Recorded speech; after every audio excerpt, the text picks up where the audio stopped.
E o Marx defendia o seguinte, olha que interessante, que o socialismo só seria possível quando o capitalismo atingisse o seu nível máximo de esgotamento, né?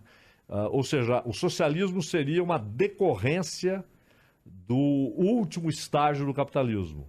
E aí, como houve a concentração, você acaba com as corporações e a mão de obra é concentrada nos galpões de fábrica, esse ambiente coletivo criaria a consciência coletiva. Ele não via o operário como figura isolada, como o portador do espírito revolucionário, mas a classe reunida num ambiente coletivo e tendo uma consciência coletiva. Então, o socialismo viria como consequência. Tanto que ele não acreditava. O Bakunin, o anarquista Bakunin, que era de esquerda e defendia o fim do Estado, para você ver como as coisas, né? Muitas vezes são. A esquerda é quando o Estado.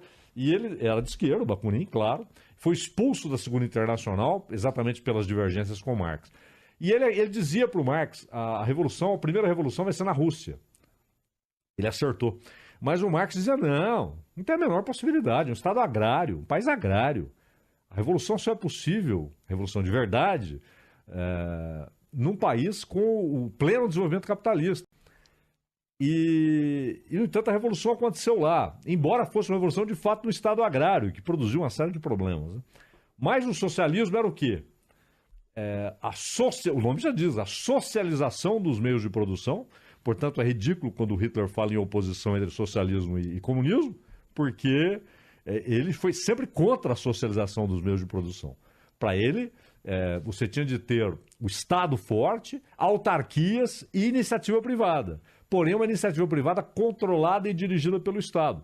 Essa é a visão do fascismo e do nazismo, né? No socialismo, você tem a socialização dos meios de produção.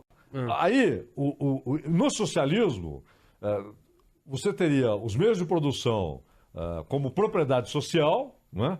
O resultado da produção é distribuído conforme a capacidade, ou seja, conforme aquilo que cada um contribuiu, com uma reserva para aqueles que não podem trabalhar, né, por problemas físicos, mentais, etc., e aposentados, né, e crianças. E o comunismo seria de cada um conforme sua capacidade, para cada um conforme sua necessidade. E aí o Estado se tornaria obsoleto e o Estado desapareceria, né? Esse é o rumo que o Marx imaginava que era o fim da história. Alguns movimentos, eles ganham muita força em determinadas épocas. Se você pegar o nacionalismo, que é uma característica, aí sim, uma característica típica, Marx era antinacionalista, ele era internacionalista, né? E, no entanto, grande parte da esquerda tornou-se nacionalista. Grande parte. Aliás, a esquerda hoje, ela é basicamente marcusiana. Marcuse nunca foi um marxista de fato, embora se julgasse, não é que ele se dizia, ele se julgasse marxista, mas não era, né? E as ideias de Marcuse hoje prevalecem na esquerda, assim como o liberalismo perdeu a sua fonte ideológica, que é o calvinismo. Mas hoje o nacionalismo é uma coisa de direita aqui no Brasil, pelo menos, não é? Mas se você pega, mas grande parte da agenda da esquerda também é nacionalista. Também é nacionalista, não é? O discurso anti-imperialista, por exemplo, sendo que Marx enxergava o seguinte: o capitalismo tem de chegar ao seu limite. Na verdade, já na época dele, havia tantas já distorções que ele chegou... Sabe o que ele falou para o genro dele? O Lafargue, que nasceu em Cuba, era um cubano-francês, né? O franco-cubano, casado com a filha dele. De quem? Do Marx. O Marx disse para ele: eu não sou marxista. Né? Essa frase, inclusive, criou um grande mistério. Por que Marx disse que não era marxista?